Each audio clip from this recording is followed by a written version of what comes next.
All right, well, good afternoon, everyone. Welcome to the last webinar of our 2023 Winter Water Talks series. This is Paul Skowinski, the statewide educator for the Wisconsin Citizen Lake Monitoring Network. This year's Winter Water Talks series is co-hosted by our program and the Water Action Volunteers Stream Monitoring Program. Emily Heald is here from Water Action Volunteers, helping me out with the chat. Please keep yourself muted during the presentation and your webcams turned off today, and post your questions into the chat box. If there's any kind of a clarifying question that pertains to a particular slide, we can maybe bring those to Katie as she's giving her presentation. Otherwise, we'll hold questions until the end. So our guest speaker today is Katie Beilfuss from the Wisconsin Wetlands Association. Katie is their Outreach Programs Director and also oversees the team that runs the annual Wetland Science Conference, and also works on private landowner outreach and the Ramsar initiative.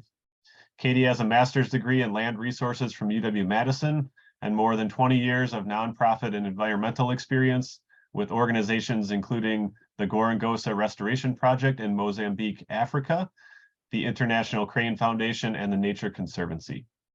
Katie, I'll stop sharing my screen and turn it over your way. Thank you so much, Paul. And then I will share my screen.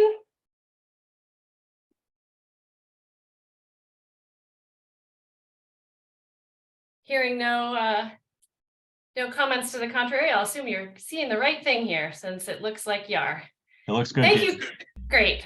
Thank you so much for being here today. And Paul had the talk of wetlands and flooding, and I promise you I will talk about those issues in this talk, but we're going to talk a little bit more about it from a watershed perspective and a sort of systems perspective rather than a specific practices or whatnot that we could do for helping with flooding in your community. So bear with me. We're going to do a little bit of background because I always start my talks with a little bit of background about wetlands just to make sure we're all on the same page. So as Paul said, I'm our Outreach Programs Director, and the Wisconsin Wetlands Association, we help people and communities care for wetlands. We're a statewide, nonprofit, nonpartisan conservation organization, and we work with local communities, we work with private landowners, we do a lot of education and outreach, and we do a lot of policy work as well. We're member supported, so of course we'd love you to become a member if you love wetlands and want to join that community. And I always start with the basics about what wetlands are, because there is some, often I find that folks have a particular picture in mind of what they think wetlands look like. And I want to just make sure that everybody has a really broad understanding of what wetlands are and how different they can look from one another. So wetlands are those places in between the places that are always dry and the places that are always wet. So your prairies or woodlands, although there's wet prairies and wet woodlands, and the always wet places, the streams and lakes and rivers. And so the wetlands in the middle there, the key is that they are dynamic, right? That water levels do go up and down, and that's part of what makes wetlands, and that's part of what makes them challenging and wonderful. And so we'll talk a little bit more about what that means and the role of wetlands on the landscape in just a minute. So this is the picture that I find people have of what wetlands are. And this is a wetland, right? It's got your open water, it's got your water birds, and it's got your cattails. And so this is a wetland, but wetlands come in lots of other shapes and sizes as well. And so this is a fine image to have, but make sure you're adding images like this, sedge meadows and low prairies. This doesn't look like it has water, but I promise you, if you walked across that in the spring or early summer, you would be very wet and it would be tricky walking hidden amongst all those sedges. Floodplain forests. These are wetlands, really, really important for storing water, and we'll talk about that in a little bit. Bogs, and these are super fun. They can be both open water like this, or there can be more closed systems where you don't have as much open water. And that is my friend Amanda on the bog mat there. And a lot of these times you can get on those bog mats and jump up and down, and it's actually a floating mat of vegetation and root matter that's on top of water that's not solid ground underneath. And so you can get this spongy, cool experience in the bogs. Mostly bogs are surface water fed and have generally lower pH than, for example, fen systems, which have a higher pH because they often are very mineral rich from association with groundwater. Forested wetlands or swamps, so wetlands can certainly have trees in them, and actually some of the areas that we find, and I'll talk about this in a second, but some of these forested areas where the wetlands are within the forest are among the less mapped. You'll find them less often on the wetland maps because, as you can imagine, if you've got a tree canopy, and a lot of our wetland mapping is done by aerial photography, if you've got a canopy, it's harder to see what's going on the ground, and so maybe harder to delineate those wetlands on a map and make them part of our wetland map. So really important and often undermapped.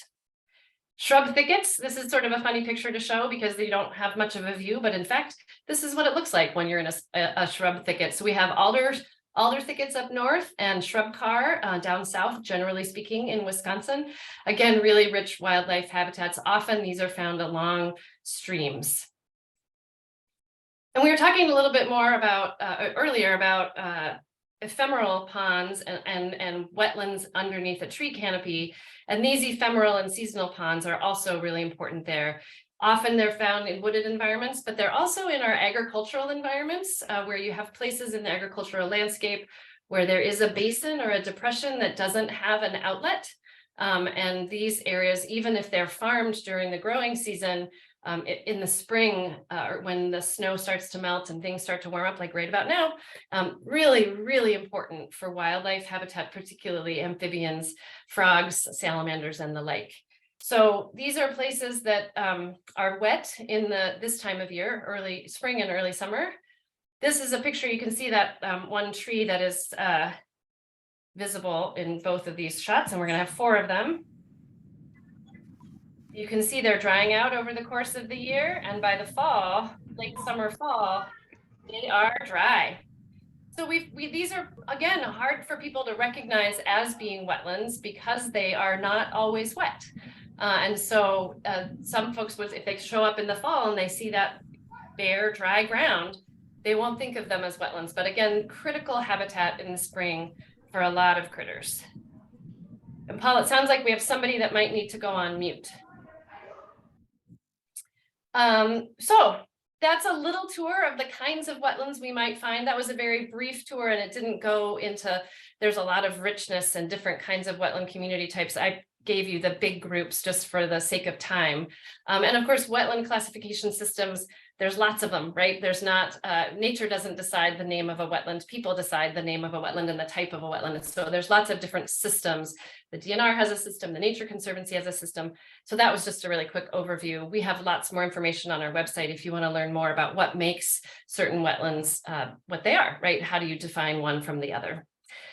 Why care about wetlands? Who cares about why care? So I'm going to show you a video real quick that we put together a few years ago that just gives a little bit of a background. Certainly there's wildlife interests. A lot of us that care about wildlife, that's one of the reasons that we care about wetlands. But there's lots of reasons why people who don't necessarily care about frogs and pretty flowers might really want to care about wetlands as well. So let's watch this video and then we'll talk more. Do you remember fishing with your grandpa, catching frogs at the water's edge? Some of these precious childhood memories of nature tie back to wetlands. Wetlands occur between the places that are always wet and the places that are always dry. Not only do they give us great memories, they also protect the health and safety of our communities. They reduce flood damages, help keep our waters clean, and ensure we have water to drink and use in our businesses. But the ability of wetlands to provide these benefits depends on how we use and manage our land and water. Across much of the state, the changes we have made to our landscape have disrupted this ability. And as a result, we're seeing more flood damages and water quality problems. The good news is that wetlands can be an important part of the solutions to these problems. And by understanding how wetlands work, we can begin the exciting process of restoring wetlands to help heal Wisconsin's waters. Because water flows downhill, we can't fix issues downstream if we don't fix problems upstream. So let's start at the top and look at how it's all connected. The watershed. A watershed is an area where all surface waters, lakes, rivers, streams, and wetlands, drain to a shared body of water. But wetlands in different parts of a watershed manage water in different ways. Wetlands in the upper parts of a watershed form in low spots on the land. These wetlands capture, store, and slowly release runoff from rain and snowmelt. They may not always look like wetlands. They're wet in spring and dry by late summer, and often they don't even appear to be connected to streams or rivers, but they are critical. Here's how. Individually, these wetlands may be small, but they can be locally abundant. Together, they hold and manage a lot of water and literally slow the flow, allowing the water to soak into the ground. This reduces erosion and flood peaks and helps protect downstream roads and neighborhoods. Wetlands in the middle part of a watershed form along rivers and creeks, giving them room to swell during high water. They are most commonly known as floodplain wetlands. When floodwaters spread out across a floodplain, they slow down and spread out.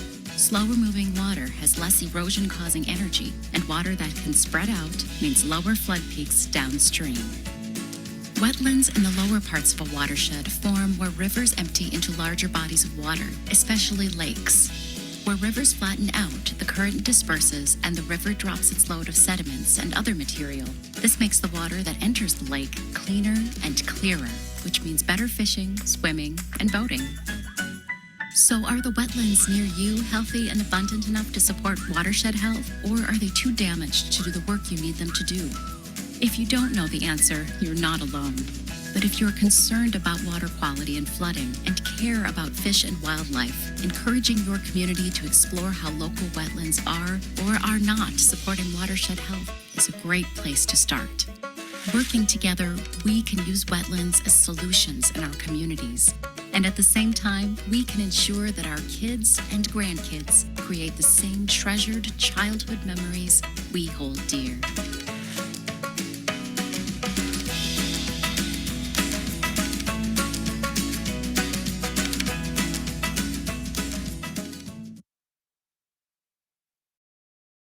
All right, so there's your 4-minute quick guide to wetlands and how wetlands help manage water on the landscape. But now we'll dig a little bit deeper into some of the issues that we talked about in that video. So wetlands help people and wildlife acre for acre. Nothing provides more natural benefits than wetlands. So lots of things are important. Forests are important for carbon sequestration and cleaning our air and lots of other reasons. But when you look at those sort of ecosystem services, wetlands are really where it's at in terms of providing those natural benefits. And when we remove wetlands, things really fall apart and we see changes on the landscape when wetlands aren't there to do the job that they are supposed to be doing for helping us manage water. And in Wisconsin, this is important because we've lost half of our wetlands. We used to have about 10 million acres of wetlands, and now we have about 5 million acres. And I know many of you are lake folks. Just so you know, Wisconsin has 1 million acres of of lakes, but 5 million acres of wetlands. And it's those wetlands that are part of what help keep those lakes healthy and clean. And when we think about wetland loss in Wisconsin, it's not even across the board. The darker red areas in this map show the areas of Wisconsin that have lost relatively more wetlands than the paler areas. The little gray geometric shapes in there are just counties that didn't have data when this map was made, but nonetheless, you can get the idea. We've lost a lot more wetlands in the southern half of the state than the northern half of the state. And when you line up a map like this of wetland loss to areas of the state where there are water quality challenges, there's a pretty good correlation, and we'll talk about that, why, in just a second here. So we've changed how water moves across the landscape. Not only have we converted a bunch of wetlands into other land uses. The image on the left here is the big shovel that ran in Horicon Marsh to dig the big ditches in Horicon Marsh to try to make that a farmable area. Look at the size of that thing. Well, our governments paid people to drain wetlands, right? People were encouraged to get rid of wetlands because they were seen as wastelands or non-productive areas or sources of disease and pestilence or whatnot. So we actually had campaigns to encourage people to get rid of wetlands. So we've lost a lot of wetlands to drainage. We've lost and channelization that still affects wetlands today. Certainly development of our communities and our road systems have impacted wetlands. And so it's conversion and loss of wetlands, but it's also the way that we've changed how water flows across the landscape. Makes it wetter in some places, drier in other places. And we'll talk about what some of the issues that come there. Upper watershed conversion is a big part of that. These are the kinds of wetlands that are those wet in the spring and dry by summer. Wetlands that often were among the easiest to drain and to farm. And so then when you lose those upper watershed wetlands, you lose the capacity of the landscape to absorb those waters earlier in the year and have them soak into the ground, as that video was discussing. So this slide just shows you land use conversion and development. There's a river in here, just this curvy little river right along in here. And you can see that the floodplain is mostly in agriculture. There's roads, there's communities. We've just changed the way we use our land. And these changes have subsequent impacts. This is a slide of a stream or riverway in the driftless area. And but when we changed the land use in the upper parts of the watershed, we had a lot of soil erosion that came, particularly in those steep slopes in the driftless area. And you'd be amazed by the amount of deposition of eroded soils that came from the tops and sides of those hills and have settled in the valleys. And you can find areas in the driftless area where there are 6 or more feet of sediment, of deposited sediment. So soil that used to be up on top of the hill is now covering the valley bottom, which in the driftless area often were wetlands. And then incision is the other thing on this slide, which is of course the cutting down into existing soils that were there. It doesn't show well on this slide, but often that deposition will be a very different color of soil than what it's been put on top of, and both of those are challenging, right? When you've got soil covering things, and then you've got incision, and we'll talk about where that incision comes from in just a minute. Channelization is another thing that we've done. Again, when we were doing a lot of agricultural conversion, getting water off the landscape was our goal, right? Because we wanted to have farmable areas in areas that were too wet. You know, we farmed all the easy areas and we needed to move into the areas that were perhaps more challenging by getting the water off. So here in this aerial photo, you can see the blue is the historic, very windy stream. And the green is where that water runs now. There's not water in that curvy historic meandering channel. It's been ditched in order to move that water off as fast as possible. And if you think about the speed of water, does water go faster when it's in a straight line? Yes, when there's an easy path. Whereas and you think about the distance that the water is traveling here, if you took that blue squiggly line and you straightened it out, how much farther that water has to travel, and that just takes more time. So when we straighten and channelize our meandering channels, the water moves off faster. Water that moves faster has more energy and takes more of the soil with it, causes more erosion. So again, just other ways that we've changed the landscape and changed the way water moves. When we remove those wetlands, or when we straighten those meandering channels, we remove that reduction in energy, right? There's not that the slowing effect of those curvy streams and wetlands. And when you have higher energy, you have erosion, as we see here in this photo. That is a head cut of at the top of a ravine, and there's a lot of erosion in the ravine, but partly it's that the landscape above here had been converted and no longer had that settling capacity. So we get erosion. We get dirty water. These photos were taken on the same day in 2 adjacent watersheds when there'd been a big storm that affected both watersheds.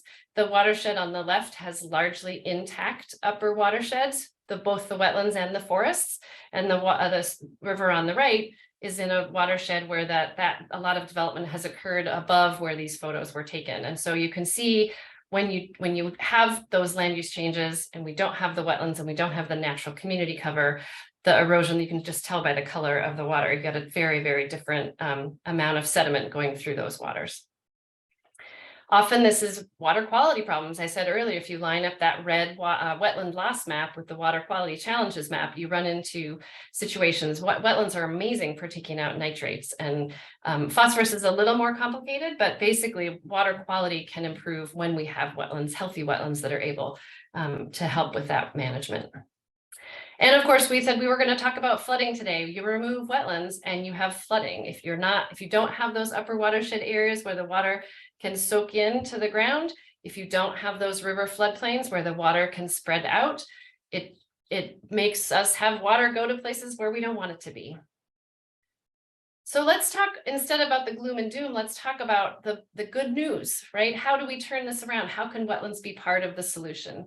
Of course, we need to protect the wetlands that remain on our landscape and the other natural areas on our landscape. Protect what's left, protect that remaining 5 million acres of wetlands. And we work a lot with communities, with land trusts, with private landowners to help care for wetlands that are still on the landscape. But really the important work, to make change, we have to not only hold the line on further wetland destruction, but we need to bring back much of what we have lost in wetlands if we want to turn around some of these challenges that we discussed. And it's really a matter of scale. We don't need hundreds or thousands of acres. We need hundreds of thousands of acres if we're to get back the quality water systems, the functioning water systems that we want. And to do that, we have to take a watershed approach, a landscape approach. You can't just put wetlands wherever, because as we saw in the video, where a wetland is located in a watershed has a really big, is really important for deciding what kind of services that wetland provides, what kind of water management services that wetland provides. So we need the right amount of wetlands, of the right kind of wetlands, in the right locations. We need to be strategic about wetland restoration in order to solve some of these challenges. The upper watershed is crucial. These are those small seasonal basins. And they often, I mean, even 10, 15 years ago, I wouldn't have thought about them as being wetlands because they don't look like wetlands a lot of the year. But that's where a lot of our loss has occurred. We need to get upper watershed wetlands back. Middle watershed floodplains are critical. Again, we need space for our rivers to be able to meander, to be able to overflood their banks into areas that we know are going to be floodplains, and we leave them as floodplains. That's their job. We don't build in that. We don't try to, when we put levees and things, that just continues the fire hose effect. Levees are important in some places to keep communities safe, and we need to recognize that the flooding is going to happen, and we need to find places for that water to go. So as the video said, we can't fix problems upstream. We have to fix problems upstream if we want to solve problems downstream. We can't fix problems downstream unless we look at the upstream situation. And that's something that we find folks, if they see that there's erosional problems or other issues with rivers, they want to fix that stream corridor. They want to fix those stream banks. That's important. And we also have to look upstream to say, where are those challenges coming from? Where is that water coming from? How can we help keep that water up in the landscape to minimize the amount that's coming down and causing the damage in this particular location? You have to look upstream. And so how do we do that? You have to work with communities as they're putting together planning, if they're challenged with flooding. Let's look at the watershed. Where has there been development? Where has there been landscape conversion? Where are there opportunities to restore wetlands, to fill ditches and reconnect original stream channels with their floodplains? And how do we do that in a modern context? Because we are not suggesting that we get rid of roads or that we get rid of farms. We need all of those things, and we can be strategic. And sometimes we're not going to put wetlands back in all of the places. And sometimes we're going to need to sort of fake it till we make it because of the challenges that exist in that community. But working with communities to let them find the places where nature can help their challenges rather than looking to just hard infrastructure. Working with decision makers so that we have the kinds of policies and funding mechanisms that are going to allow for these communities to take these approaches that are relatively new, so that we can make sure that when we are working with farmers, we can give them alternatives and funding sources to be able to make some of these decisions and keep their bottom line healthy. That's critical. We work with private landowners because 75% of the wetlands that we still have here on the ground in Wisconsin are in private ownership. And as much as 85% of the potentially restorable wetlands, which means the places where we had wetlands historically, where we could still come in, it's feasible because of there's not a freeway in the middle of it or a Costco on top of it. It's feasible that we might be able to restore those wetlands. 85% of those potentially restorable wetlands are also privately owned. The landowners can't pay for some of this restoration themselves. It can be very expensive, and it doesn't make sense to do restoration on a parcel by parcel basis because nature doesn't obey parcel boundaries, right? Just like it doesn't obey political boundaries, county boundaries, municipal boundaries. We need to work in concert and at a watershed scale, but private landowners are critical. And you're critical. Wetlands need your help, right? You guys are already helping by being water action volunteers and lake monitors. Thank you for those work, that effort, because all of those things are connected. All of these waterways are connected. We need to talk lakes, rivers, streams, and wetlands, all of those things together, and groundwater for that matter. So then I'm sure many of you also support local groups who are working for wetlands in your communities. That's really important, whether it's your time or your money. Help those local groups do that work. Of course, we invite you to become a member of the Wisconsin Wetlands Association to support what we're doing as well, and we welcome you to do that. But the most important way is to keep your feet wet, to get your feet wet, keep your feet wet, get out on the landscape, see the wetlands in your community, fall in love with them, watch their phenology from year to year, what creatures are using them, how are they connected to other waterways that are important to you. And we have a couple of tools for helping you do this. One is this Wisconsin's Wetland Gems. We designated 100 high quality wetlands around the state of Wisconsin that sort of collectively cover the rich diversity of wetland types and communities that we have here in Wisconsin. And so each of these little colorful parts of that map there on the screen, and the little gray circles are where those wetlands are.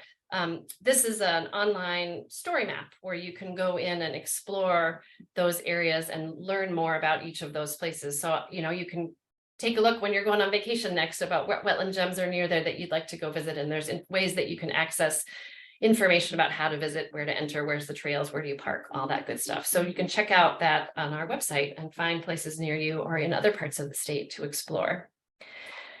I went through that really quickly, and so I hope that you have lots of good questions because I went faster than I thought I was going to go, and we have plenty of time here to answer those questions, and I'll do my very best to do that. So thank you for being here, and I'd love to hear from you.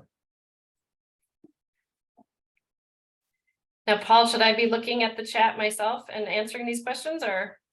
I can bring them to you. Okay. Thank you so much, Katie.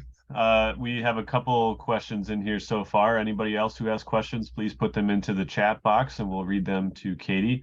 The first one is a lot of agricultural land that gets enhanced drainage. A lot of agricultural land gets enhanced drainage through drain tiles. What are some options to balance or enhance wetlands and floodplains in an agricultural landscape like northeastern Wisconsin? That's a great question, and certainly that's true in northeast Wisconsin, but there's so many areas in Wisconsin where that is true. And one of the ways is to broaden our understanding of agriculture beyond row crops. Certainly, it's the growing of row crops often that necessitates those tiles, and we have been collaborating with farmers in some areas where they have found that taking certain acreage out of production, because it's really hard acreage to keep dry because you have to pump it or you need to keep investing in new tiles to help continue the drainage. And instead they're converting it to managed grazing, rotational grazing, and creating a different kind of crop, but making good money there so that their bottom line is still healthy and they're using the wetland in a different way. Using the area in a different way. So stop fighting nature and with the drain tiles and start using the landscape that is still productive economically. So that's just one example. Sometimes there are programs available to private landowners who have land in agriculture that will provide some incentive payments to take that land out of agriculture and do wetland restoration. The Natural Resources Conservation Service has the Wetland Reserve Easement Program for that. And so there's various techniques to help support landowners who have prior converted wetlands in agriculture to do something differently with them. So sometimes it means taking agriculture out of production. Sometimes it means taking a small piece out of production so that you can build in, for example, if you're in an area with nitrate problems, you can put in a small area, restore it to wetland to make sure your drain tile fluids go through that wetland before they go into the stream. And that can really tackle some of those challenges. So hope that gets at your question. And if not, please holler and I'll try again. Thanks, Katie. The next question is regarding citizen science opportunities for wetland monitoring. I just saw there's an email about the frog and toad survey that's the longest in the nation that runs here through Wisconsin DNR. I did that for a bunch of years. Are there other opportunities for citizens to get involved in monitoring wetlands? That is a great question. And thank you for mentioning that about the frog and toad survey. It is a super, super fun thing to do. Forget it if you're down by Madison because it's impossible to get the routes. But in other parts of the state, they are still looking for volunteers to help with that. And as Paul said, it is the longest running study and there's some really great important data. There are other local groups. The Rock River Coalition has some monitoring programs. We don't have citizen science monitoring programs at this point in our life. And so I'm going to have to say that let me get back to you on that answer to that question, because that you mentioned the one that I would have said, Paul. So part of it is what would you monitor that would need a sort of statewide perspective. And that's why a lot of the monitoring is done sort of locally. Yeah, I think DNR runs a couple other dragonflies, the Odonata survey, and then the turtle conservation survey. I think they're just looking for road crossings where turtles are often hit. And they're trying to map those. Well, and of course, there's the Snapshot Wisconsin, which is the little trail cam project with the DNR. And that's not certainly exclusive to wetlands, and but that's another thing that's out there. Mm-hmm. Okay, thanks. Next question is, how do you decide whether a wetland is restorable? What kind of criteria do you use? That is a terrific question. And the approach we use is sort of three parts. Looking back historically, how did that area of land look? There's records that go back to the early land surveys in the 1800s, where you can, when they walked through to put in the township range and section lines, they took very careful notes as they crossed the landscape about what kind of land they were crossing. And you can go look at those maps and read those notes and find out what happened, what that area looked like historically. And you can go back often and you can find aerial photos that only, of course, go back as far as we could shoot photos from an airplane. But often if your area was developed later, you can see what your area of land looked like historically, finding soil maps and doing a lot of data gathering, and maybe even talking to neighbors who've lived on the property for longer than you have, finding out what it looked like historically, how it worked, how the water moved on the landscape, assessing what's changed on the landscape, where has drainage changed, where has water movement changed, where have there been roads, where's there development, what's changed on the landscape from what it looked like historically, and then how can you try to get back to what it used to be, but in a modern context, right? How can you get as close to those historic conditions, given that we are where we are today in time? And so sometimes that means putting in water control structures in a place that, of course, nature didn't have water control structures historically, but they might be needed here, and because that will enable you to control water levels in your wetland. So that's a sort of big picture answer to your question. We do have a wetland restoration handbook for landowners that walks through in a lot more detail those steps. Of course, it's important if you're going to do wetland restoration to make sure that you are not impacting somebody's property adjacent to yours that they don't want you to be doing that impact. So making sure you understand where the water would go if you were to change things on your property. So we also have another handbook for landowners that goes into less detail about the specific techniques and more big picture stuff, kind of like I was talking about here today. And both of those are available through our organization. I'm looking over here because I feel like I just redid my office and I used to have a pile of those publications and I can't find them right now. So sorry that I can't show them, but there's a wetland restoration handbook and a My Healthy Wetland handbook for landowners. Well, we have a comment that nature does have water control structures, in fact. Indeed, it's true. And the beavers are getting more attention these days as they're in their role as wetland restorationists. There are lots of places out west where folks are actually bringing beaver in to help with river, wetland, and stream restoration because they are so effective at slowing water down on the landscape and helping streams to recover. And of course, there's, sometimes beavers put their dams in places that makes water back up in places that doesn't work for us. And so there's certainly a need to balance, human needs and beaver needs, but there are also techniques for emulating some of the effects of beaver dams without actually having beavers. And so there's a variety of things there. We actually had a speaker at our conference last month who was talking about beavers and beaver dams and the impact of the dams on creating wetlands and water bodies and storing carbon. And was it a net increase or a net decrease, offset of carbon and other greenhouse gases? Because sometimes there's a methane challenge in some of these beaver ponds. And her data analysis was that it was a net positive, that those beaver dams and those beaver ponds, in fact, sequester more carbon over time than they create methane. So the little balance was good. So lots of really interesting stuff happening with beavers. If you haven't read Eager, which is a fabulous book about beavers' history and current, I really recommend that. There was also another question regarding the beaver dams and a study. Not sure if that's referring to the one that Matt Mitro maybe was doing that was part of one of your wetland coffee breaks. Just asking if you had any other information about the beaver dam study and restoration of wetlands. Yeah, but thank you for pointing out the wetland coffee break. We did have Matt Mitro earlier this year talk about his project is in the driftless area. And it's early days yet in the data in terms of impact. So I would refer you to that. The Wetland Coffee Break is a webinar series, much like this one that we run, the Wisconsin Wetlands Association runs about twice a month on Friday mornings. And we have speakers speaking about topics related to wetlands in a variety of ways. They're all recorded and they're all posted to the wisconsinwetlands.org website. So I would encourage you to go check out that talk that Matt gave, because that might give you the level of detail that you want, as opposed to my answer, which will be less detailed. Perfect. The next question is about the Uleo Creek partnership in Ozaukee County. The person mentions that the water level in the headwater swamp has been higher for the last 5 to 10 years.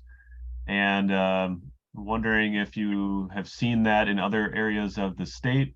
And he's suggesting maybe he'll just talk to you directly and have a longer conversation about this. But if you want to comment on that. Well, I mean, I think it's important to recognize that that water levels are on sometimes sort of decadal cycles. That's certainly true in the Great Lakes water levels, right?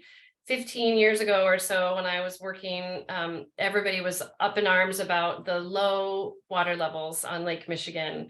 And now they're back to being high, right? And so that there are decadal cycles, and what happens, water's all connected, right? So they have water levels in lakes, rivers, and streams, and groundwater. And so if things are changing, it's gonna affect all the water because it's all connected. So whether the changes that you're seeing at Uleo Creek related to those decadal changes, I don't know, or if they're related to other upstream water conditions that are changing the amount of water that's coming in. Certainly in areas where there's more urban development happening above an area, you're often going to see more surface water coming into your wetland than might have been there historically, because that is not that, there's more water falling on pavement and getting shunted rather than soaking in. So that's not really an answer to your question, but I would be happy to talk with you more if you want to give me a call. Okay. Titus put a link in the chat up for the Wetland Coffee Break on Beaver Dam. So thanks for that, Titus. Thank you. Do you have any examples of successful urban built wetlands or constructed wetlands? Yeah, so that's actually a really good topic to talk about too. So there's wetland restoration, which I think of as restoring a wetland back to an area where there was one historically and it had been converted to something else, and now we're trying to put it back. Of course, restoration is also management, right? Because the wetland was always there, we just were using it for a different purpose. And so if we're trying to help put it back to its earlier condition or help more native vegetation back, it's management is just maybe more intensive versus built wetlands, which are often being put in for a specific purpose, maybe not in a place where they occurred historically, because you need to address a challenge or because you have an opportunity for public education or whatnot. There's a whole other thing called wetland mitigation, which we can talk about if folks want to, but I'm going to put that off to the side here. Successful urban built wetlands. I am drawing a blank, which is terrible because I should know these things. I know there's been a lot of efforts down in the Milwaukee area which that whole area was wetland before we put Milwaukee on top of it. So that is, there is effort down there to put some wetlands back in along those rivers. And I would probably call that a built wetland rather than a restored wetland because the conditions are so different. Boy, someone else help me out here. If they have an example in their community where they feel like people are doing this, I'm drawing a blank of other urban restored built wetlands. So I'll have to get back to you on that one. In the Twin Cities, they actually removed an entire shopping mall that had lost its big stores and was getting kind of beat up. And they put it back into wetlands by Lake Phelan. And I know that they have, and this is interesting, I think. They have a lot of wetland restoration on the big dollar lakes. And what they're planting is so much prettier than the wetlands that I have at my cabin. Mine are just left to nature, where they have these beautiful flowers that have big round balls at the end and stuff. They're very, it's a lot of money. So they're different plants. And I wondered, are those plants native? Would they be bad if I figured out how to buy them and put them in Wisconsin? I don't think native in my opinion is always a good option, right? And often you will find if there's a wetland, as you say, thank you for bringing that example to my attention. I didn't know about that. I want to go read it up. But when you restore, right, if somebody has a contract and they have to agree to make sure that it works, right? That they give you something that's good and that's healthy. And often it means that there's sort of a 5-year period during which they're controlling the weeds and they're doing other management to make sure that the native species that they have planted do well and establish. And sometimes then if you follow up later, that doesn't always, some weeds might be coming in there later if people aren't paying attention and managing the property over time past that sort of initial window of time. So if your wetland doesn't have all those fancy things, it just might be that there have been enough inputs from around, weed inputs and whatnot, that without some management, you've lost those more beautiful flowers. And so it could be that you could do some work to help reduce the invasive species that you have, or provide, maybe do some seeding, maybe do some implanting, depending on what your goals are and how big of an area you're talking about. Yeah, well, it's acres. So, but I worry, yes, and I do agree, there is a lot of invasive. When we paved our road, they put in grasses for erosion, and I slowly watched it go through it took 3 years to go through, because I have acres, only about 3 acres, but it took 3 years for it to go through it all. But, well, and I don't, how do you learn how to manage a wetland? Well, that's one of the things that we touch on in our little My Healthy Wetland Handbook for landowners is some approaches for weed control. And we talk about 3 of the most common weeds that we see in wetlands in Wisconsin: cattails, reed canary grass, and phragmites. All 3 are awful. There's nary, there's nary a wetland in Wisconsin that doesn't have something of one of those, right? That they're ubiquitous, and Phragmites is getting worse and is less ubiquitous, but so there's some information in there about how you might care for it. One of the way, I mean, we like to talk about invasive species as being a symptom of underlying problems, whether it is a symptom that you don't have natural hydrology, that the hydrology of the area has been disturbed in some way, meaning there's more water or water at different times or less water than might have been there historically. You don't have that sort of up and down. Sometimes it's water quality, that you've got a lot of nutrients and sediments coming into the wetland, and that provides a substrate that a lot of weeds do really well in. And that you need to sort of upset those, fix the hydrology to the best of your ability, and provide the opportunity for the native vegetation to come back, right? Because if there's too many weeds, it's hard for the natives to get through. But if you can figure out a way to remove the duff layer, so to speak, sometimes that's through burning, sometimes that's through mowing or haying, and sometimes it's really hard, and we get that.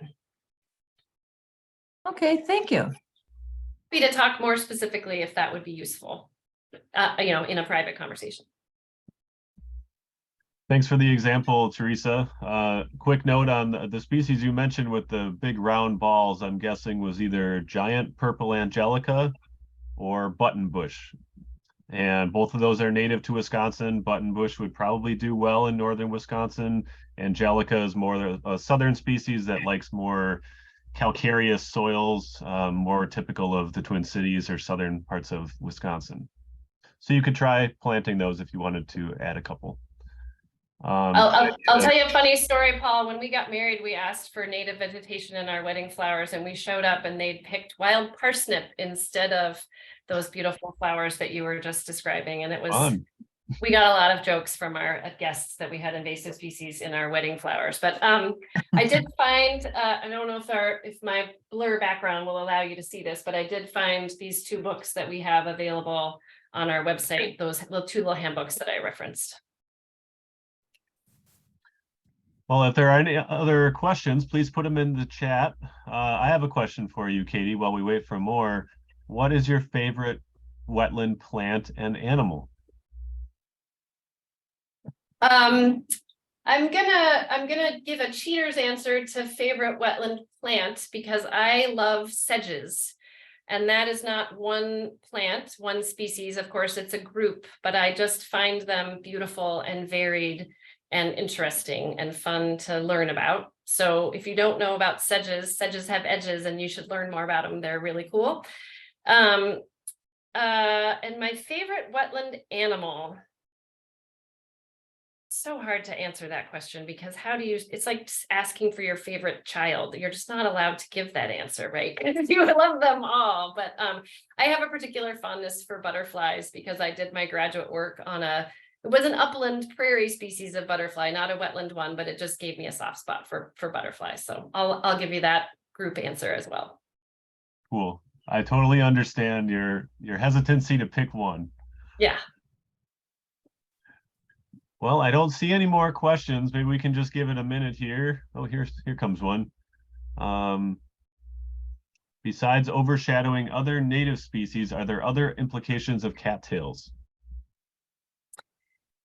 Well, it certainly is so cattails are one of these things that we all have a sort of historic warm spot in our heart for, because there was a time when a cattail in Wisconsin was a native plant that was just part of the rest of the gang, right? It was, it played well with others, and it was just one component of wetlands. And many of you, I'm sure, already know, part of the challenge is that we have southern species that are coming in and invading in Wisconsin and hybridizing with our native cattail, so that now the abundance, most of the cattails that you'll see out there are going to be this invasive kind or the hybrid kind between our native one and the one from out of state. And so it just behaves differently. It does not play as well with others. And so it outcompetes a lot of native vegetation, but it also grows so densely that it doesn't provide good habitat. It doesn't provide good cover, because the animals, the ducks and things, they can't move through it and in the way that they need to have a little bit more open structure. It just gets so dense that it's not useful for anybody. So that's the other sort of challenge beyond just the sort of plant biodiversity. Okay, we also have a question about, you showed a channelized stream in your presentation, and the person mentions there's a body of law about drainage ditches. And he wonders if it's possible to restore stream meanders and what is involved in that. Yeah, and thank you. That's a great question. And it's something that we're working on at the policy level, because right now it can be pretty hard to restore hydrology, because you have to do it through the lens of regulations that were put in place to prevent negative impacts to streams and wetlands and water.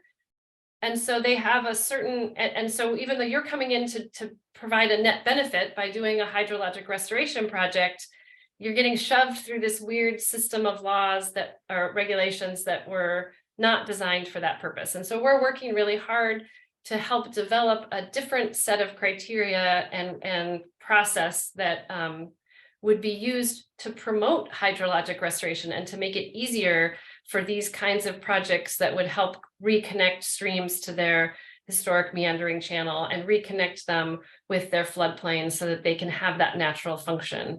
So we are working at the policy level to sort of bring that to bear in the state, because it is a hard thing to do. It is possible, and there are people doing it. And I will say, in the driftless area, part of what you have to do is remove that deposition layer that there was that one picture that I showed where you need to take that sort of 6 feet of dirt off the top of your wetland soils as part of that restoration, because otherwise you won't have a connection between your river and because that soil is on top, right, burying the wetland soil. So that is a very squiggly answer to your question about rechannel. If you can remeander, it's hard to do right now, and we're trying to make it easier. Okay, the next question is about peat harvesting. So sometimes when you go to the garden center, you'll get some potting mix and it says it has Canadian peat moss in it. Do we still have peat harvesting in any bogs in Wisconsin? I don't know of a specific place. There certainly is, as you pointed out, Paul, most of it does come from Canada, and it can be done sustainably, but it's hard at the volume, I think, that we're demanding for our gardening purposes. I'm not aware of a place in Wisconsin where it's being harvested commercially, but that doesn't mean that there isn't such a place. I just don't know about it. Okay, that looks like it was our last question. I did put a link to our webinar playlist on YouTube. It's an archive of past several years worth of webinars, so go ahead and check that out. It's in the chat window. There is one more question that just came in. Do you have experience with removing aquatic invasive species like yellow iris, hybrid cattail, or Phragmites? Is it possible, and can you recommend any resources? All of them are hard. A lot of cattail, one of the successful ways that we've heard of for cattail is called the cut and flood method. If you have an area where you have some control over your water levels because you have a water management structure, a water control structure, if you can drain the wetland and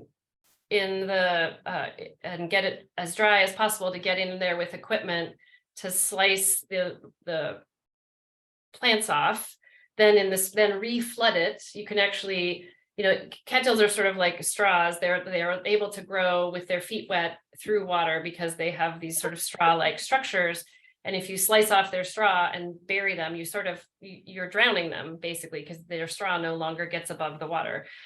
So that cut and flood technique, I have heard good success, but it's not a one-time deal, right? It's a recurring thing until the rest of your plant species are back and able to compete. And again, doing invasives control without looking at the bigger picture issues, at the hydrology, the water quality coming into your site, doing just invasive species control without examining those bigger picture issues is a lot of time that might not result in the output that you want, right? The result that you want, because if fundamentally the challenges are still there, you're just going to be killing weeds till you die, and that doesn't sound fun.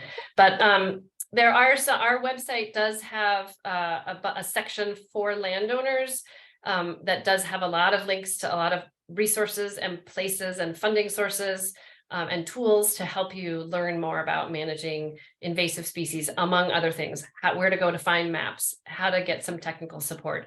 There's a lot of resources there on our For Landowners section of our website. Would you also suggest that this person might also be interested in attending the next Wetland Science Conference to learn about some of these topics? It can be a good place to learn about those things and to meet other people who are struggling with the same issues as you are, so that you know you're part of a community and you can learn from the experiences of others. Thank you for that plug. Our Wetland Science Conference is held every February. We move it around in the state. We were just in Paul's neighborhood in Stevens Point, and we will be in Green Bay next year. And we invite everybody to come on out. And you can take Paul's really great aquatic plant ID course if you haven't already. Well, that gets through all of our questions. So we're getting near 1 o'clock. So thanks again, Katie, for presenting, and thanks for everyone who has joined us for our winter water talks this season. Next season will start up in November. So until then, happy spring, happy 4th of July, happy Halloween, and feel free to reach out to me or Emily anytime you have questions or need help with water monitoring needs. Have a great rest of your day. Thanks. Bye.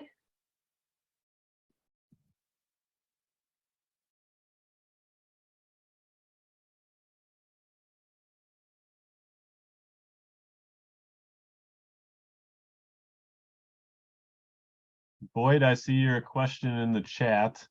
The aquatic plant ID course that Katie mentioned is part of the conference, the Wetland Science Conference, so that was not recorded. But I usually hold it every year at the Wetland Science Conference. There's also one at the upcoming Wisconsin Lakes and Rivers Convention in Stevens Point this April. And I also teach a couple of classes in the summer. One's going to be in mid-June in Delafield at Lapham Peak, and the other one will be in Woodruff at Kemp Station at the end of June. So I can email you. Are you still here? Yeah, you're still there. Here, I'm just going to type my email in the chat, and you can email me. I'll give you some more details on that.